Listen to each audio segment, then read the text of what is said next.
Let me give you a little crash course on how God trains you to do his will. Are you ready? Lecture number 1, he allows your will to fail you. Because he knows that the human spirit is so stubborn, it will not easily allow God to take his place. So he will be patient. The way God trains you to trust his will is to be patient towards you while you do your thing. He won't hate you, he loves you, but he needs to give you a reason to trust him. He said, trust in the Lord with all your heart. Proverbs chapter 3 and verse 5. In all your ways acknowledge him, and he will direct your path. The next verse says, be not wise in your own understanding. That is the mission of that course, to bring you to a point where in experience you stop being wise in your own understanding. It says, but fear the Lord and turn away from evil. So here you are with all you are a first-class graduate, respectfully speaking, and that is wonderful. You come from a privileged family, respectfully speaking. Every time you see people worshiping and rolling on the ground and say, God, if you don't move, I cannot go anywhere. It doesn't make sense to you. You are a sincere Christian, but you are surrounded by too much advantage to make God necessary. So what happens is that in the midst of what is supposed to work, you will be surprised that you will do everything right. Listen, there are times that you have the net to fish. The net is correct. There are times you are in the sea. If it's fish you are looking for, you should be in the river. There are times you have a boat, yet you will not catch fish. At such times, you don't need fishing again. You need Jesus. So when Jesus resurrected, are you getting the program now? Because many of you, this is the season you are in spiritually. For a long time you've heard preachers say, lay everything down. When you hear the language of surrender, you say, I'm not in ministry. Just allow the preachers to do that. You see, in the gospel of salvation, you don't really give your life to Christ, as we say, even though we say it generically and we understand what we are saying. But you don't give your life to Christ, you receive his life. Giving your life to Christ is now what truly makes you a useful vessel in the kingdom. Surrender.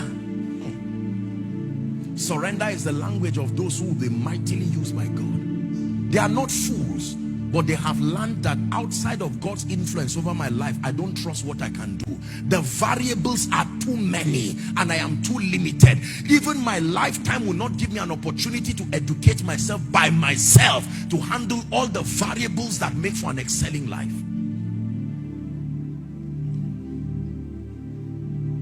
That is the reason why you can find somebody who, physically speaking, everything around him is a disadvantage, should not be having the results they are having. You add everything up and that equation is unfair, because as foolish as they were, they found themselves in the will of God.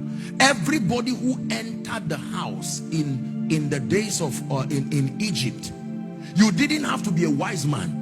Once you could enter the house and there was blood on your lintel, you will be saved from death.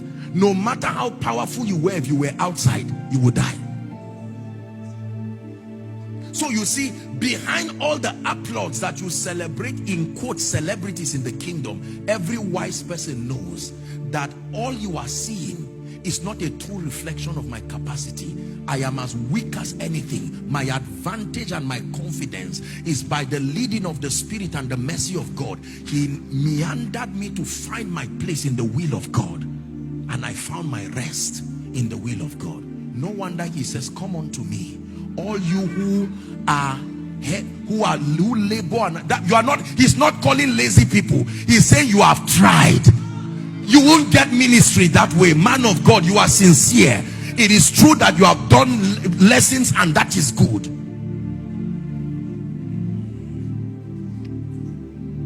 Someone one day met me and said, Apostle, this thing about healing the sick, I'm getting angry now because I've tried and tried and tried, and it looks like I know it's the will of God for sick people to be healed, but why can't I see this thing in my life? I mean, I've read, you know. And he even said he had listened to my message, and I told him, I said, my brother, you have done all these things well. You remind me of the rich man in the Bible, that Jesus, he said, I've given to the poor. He said this one thing: go and sell all you have, then follow me. You know what he was telling him? give up on everything that becomes the basis of your confidence. Depend on my will. The man said, this is hard. I don't hate you, but this is hard. Can I tell you, when you understand the will of God, the proof that you understand his will is that you will cry. If you laugh, you don't understand it yet. Because the will of God, listen, the will of God means that sometimes everything you have stood upon all your life, even if it is Isaac who represents your future, you are willing to give it. Do you know what it means to stand in the will of God? To lose the ability to tell him no. That you can be in Lagos for 30 years and God can say it's time for you to move to Abeokuta or Ondo State, or to move to Bauchi State, and you know it's God. It is his responsibility to bring all the verification systems you need. But if and when you know it is him, it is now up to you to say, Lord, I don't know where you are taking me to, but let me be stupid enough to go. Read the stories of champions in scripture. Some of them moved like fugitives, only led by the will of God. There was no guarantee anywhere. There are some of you, you came for this meeting tonight, and while you are sitting, God is answering you now and say the reason why your entire life is marking time is not because you are not praying, it's not because you are not fasting, but notice the 10% answers to your life is the part that came close to his will. The part that is outside his will seems to not, the purpose of the fasting is not his will. The fasting is just a system to twist God's hand to make sure your will comes to pass. And he says, no, you can fast for 100 days. If it is your will you are trying to bring, you will use your energy and your strength.